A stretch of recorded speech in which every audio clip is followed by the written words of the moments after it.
এটা কথা কি জানেনে, এটা বস্তুৰ নিৰ্দিষ্ট সময় থাকে, এটা সময়ৰ প্ৰয়োজন হয় মানে তাক ছাকচেছ হ'বৰ কাৰণে। গতিকে পৃথিৱীৰ প্ৰতিটো বস্তু, আমি এতিয়া ভাত খোৱাটোৱে এদিনতে কেতিয়াও শিকা নাছিলোঁ ন, লাহে লাহে শিকিছিলোঁ। ঠিক তেনেকৈ প্ৰতিটো বস্তুকে আমি সময় দিয়াৰ খুব বেছি প্ৰয়োজন। আৰু এই চেনেলটো খোলাৰ এটাই উদ্দেশ্য যে নতুনকৈ যিসকলে কিবা এটা কৰিম বুলি ভাবিছে, লাগিলে সেয়া ৰিলছ বনোৱাই হওক, লাগিলে সেয়া মেকআপ আৰ্টিষ্টেই হওক, মানে যাতে আপোনালোকে মোৰ কথাখিনিৰ পৰা কিবা এটা মটিভেট হয় বা অকণমান যাতে কাম কৰিবলৈ উৎসাহটো বাঢ়ে, সেইটোৱে মোৰ উদ্দেশ্য।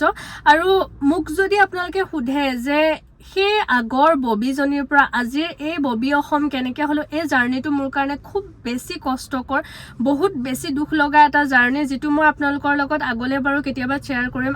আজি আহোঁ মই মেকআপৰ কথাটোলৈ। আপোনালোক যিসকলে মেকআপ কৰিম বুলি ভাবিছে, মেকআপৰ ইণ্ডাষ্ট্ৰিটোত আহিম বুলি ভাবিছে, মানে এনেকুৱা হয় ন, ধৰক কাৰোবাৰ এক্সাম মানে আহি আছে, তো বহুতে ভাবি আছে যে এক্সামটো শেষ হওক, তাৰপাছত মই মেকআপত লাগিম, মানে এনেকুৱা কিবা কিবি সপোন থাকে। বা বহুতে ভাবে যে ক্লাছ এটা ল'ব বিচাৰি আছোঁ, ক'ৰবাত লৈ লওঁ, তাৰপাছত মই মেকআপত আহিম, সেনেকুৱা আমাৰ বহুত সপোন থাকে। তো প্ৰথম কথাটো মই তেওঁলোকক কওঁ যে সপোন দেখাটো সহজ, যেতিয়া সপোনৰ পিছত দৌৰিব লগা হয় তেতিয়াহে গম পোৱা যায় যে সি কিমান কষ্টকৰ হ'ব পাৰে। সেইটো মই নিজে বহুত একদম মানে মই কৈছোঁ নহয়, খাবলৈ মানে কষ্ট হোৱা এটা পৰিয়ালৰ পৰা মই আহি আজি এইখিনি পাইছোঁ। গতিকে মই সেইটো বহুত ভালকৈ জানো যে এটা কামৰ পাছত কিমান বেছি কষ্ট হয়, কিমান বেছি মানে এফৰ্ট দিবলগীয়া হয়। গতিকে পোনপ্ৰথমে আপোনালোকে 2-3 দিনমান নিজকে সময় দিয়ক, ডিচাইড কৰক, কাৰণ এইটো এটা ফিউচাৰ ৰিলেটেড কথা যে আপুনি এইটো সঁচাকৈয়ে কৰিব খুজিছে নে সঁচাকৈ এইটোত আপোনাৰ ফিউচাৰ আছেনে, মানে আপোনালোকে একদম সম্পূৰ্ণখিনি ডিচাইড কৰি লওক। আৰু যেতিয়া দেখিব যে পাৰিম বা কৰিম, তাৰপাছত আপোনালোকে আহিব নেক্সট ষ্টেপটো আমাৰ কি হ'ল, মেকআপৰ লাইনটোত আমি শিকিব লাগিব। তাত মানে এনেকুৱা নহয় যে কাপোৰ এটা চালোঁ তাৰ প্ৰাইচটো ক'ব লাগে, ভিডিঅ' বনাব লাগে, তেনেকুৱা ৰিলেটেড একো কামেই নহয়। তাত আপোনাৰ মানে আৰ্টিষ্ট কাক কৈছে, আৰ্টিষ্ট মানে শব্দটো সৰু হ'ব পাৰে, কিন্তু তাৰ হেৰিটো বহুত ডাঙৰ, গম পাইছেনে? এটা সৃষ্টিকৰ্তা বুলিয়ে ক'ব পাৰে, মানে নতুন নতুন ক্ৰিয়েটিভিটিবিলাক মাৰ্কেটত আনি থকা ন। গতিকে সেই বস্তুটো এটা বহুত ডাঙৰ। আচলতে মোৰ হাতটো বিষাইছে, মই প্ৰথম এনেকৈ ভ্লগ বনাইছোঁ বাৰু যি কি নহওক, সেই বস্তুটো এটা বহুত ডাঙৰ, গম পাইছেনে? গতিকে প্ৰথম আমি কি কৰিব লাগিব, মেকআপটো শিকিব লাগিব। এতিয়া শিকিব লাগিব বুলি মই কৈছোঁ বুলি এইটো নহয় যে আপোনালোকে বহুত ডাঙৰ আৰ্টিষ্টৰ তাত ক'ৰবাত যাব লাগিব, বহুত প্ৰফেচনেল কোৰ্চ ল'ব লাগিব বা বহুত কিবা, কাৰণ চবৰে সামৰ্থ্য ইমানখিনি নাথাকে যে একেবাৰে এতিয়াই গৈ ডুবাইত গৈ আমি মেকআপ শিকি আহিম, দিল্লীত গৈ শিকি আহিম, তেনেকুৱা আমাৰ নাথাকিব পাৰে। তো মই নৰ্মেল একদম সৰুৰ পৰা ষ্টাৰ্ট কৰোঁ। গতিকে মই আপোনালোকক ইউটিউবটোৱে এটা চ'ৰ্চ হিচাপে দিওঁ। এতিয়া আপোনালোকে মোৰ ব্লগটোৰ পৰা ওলাবচোন, ওলাই গৈ আপোনালোকে চাবচোন। এতিয়া আপোনালোকৰ এইটোও নহয় যে ইংলিছ হিন্দী লেংগুৱেজ লৈও একো এটা আহিব নোৱাৰে, মানে এইটো আপোনালোকে ডাইৰেক্ট চালেই হ'ল যে ইয়াৰ পৰা ওলাই গৈ আপোনালোকে চাব মানে ব্ৰাইডেল মেকআপ এটা আমি কিদৰে কৰিব পাৰোঁ বা পাৰ্টি মেকআপ এটা আমি কিদৰে কৰিব পাৰোঁ। আপোনালোকে ডাইৰেক্ট ইউটিউবত চাৰ্চ কৰি দিব, আহি যাব, তাতে ষ্টেপ বাই ষ্টেপ আপোনালোকক ধুনীয়াকৈ শিকাই দিব।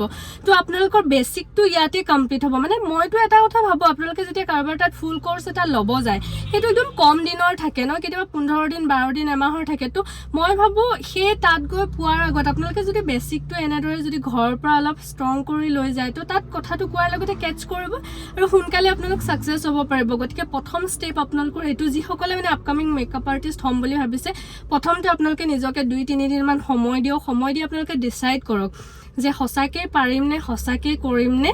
তো যদি আপোনালোকে একদম ফিক্স যে হ'মেই, তো নেক্সট ষ্টেপটো আপোনালোকৰ হ'ব যে আপোনালোকে ধুনীয়াকৈ মানে এবাৰ চাৰ্চ কৰক মেকআপটো কেনেকৈ কৰিব পাৰি, মেকআপত কি কি বস্তুৰ প্ৰয়োজন হয়, সকলোখিনি আপোনালোকে ষ্ট্ৰং হওক আৰু তাৰপাছত আপোনালোকে ধুনীয়া এটা ক্লাছ ল'বলৈ চেষ্টা কৰক। আৰু মইতো ভাবোঁ যদি আপোনালোকৰ মানে মনটো যদি ডাঠি বহে, তেন্তে আপোনালোকে ইউটিউবত চাইও মেকআপ শিকিব পাৰিব। বিভিন্ন ধৰণৰ প্লেটফৰ্ম, ফেচবুক, ইনষ্টাগ্ৰাম, আপোনালোকে য'ত হ'লেও চাই পেলাই আপোনালোকে মেকআপ আৰামছে শিকিব পাৰিব। এইটো নহয় যে কাৰোবাৰ তাত গৈ শিকিলেহে শিকা, যদি মনত আগ্ৰহ থাকে আপোনালোকে ঘৰতে বহিও ধুনীয়াকৈ শিকিব পাৰিব। তো তাৰপাছত আৰু মেইন কথা, আজিয়েনো মই কিমান কথা ক'ম, মেইন কথা মোৰ হাতটো এনেকৈ ধৰি সাংঘাতিক বিষাইছে। মানে মই এনেদৰে আজিলৈকে ভিডিঅ' বনাই পোৱা নাই। আচলতে মই চেনেলটো খুলিছোঁ, মোক মেছেজত বহুতেই কৈ আছিলে, ইনষ্টাগ্ৰামত আচলতে আমি ইমান দীঘল ভিডিঅ' পোষ্ট কৰিব নোৱাৰোঁ ন। গতিকে বহুতে মোক মেছেজ কৰি আছিলে যে বা ইউটিউব চেনেল এটা খোলা, তাতে তোমাৰ কিছুমান মানে আমি জানিব পাৰিম বা ভাল ভাল ট্ৰিক্সবিলাক পাম। তো গতিকে মই ভাবিলোঁ এই চেনেলটোৰ জৰিয়তে মই আপোনালোকৰ যিমানখিনি আপকামিং আৰ্টিষ্ট আছে তেওঁলোকক মোৰ যিবিলাক মানে নৰ্মেল টিপছ যিখিনি মই মেকআপ কৰি থাকোঁ, যেনেকৈ মই মেকআপ কৰোঁ গোটেইখিনি আপোনালোকৰ আগত শ্বেয়াৰ কৰিম। বাকী আমাৰ ব্ৰাইডেল ব্লগবিলাকো মই মাজে মাজে দিবলৈ চেষ্টা কৰিম যদিহে সময় সুবিধা মিলে।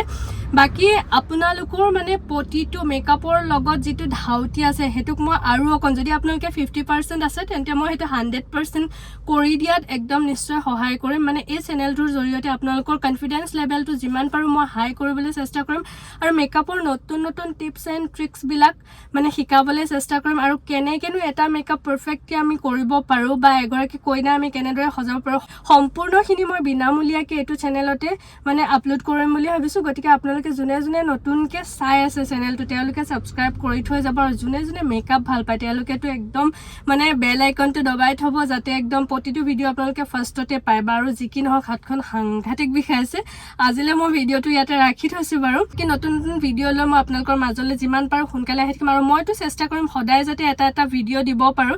বাৰু যি কি নহওক আজিলৈ টাটা বাই বাই।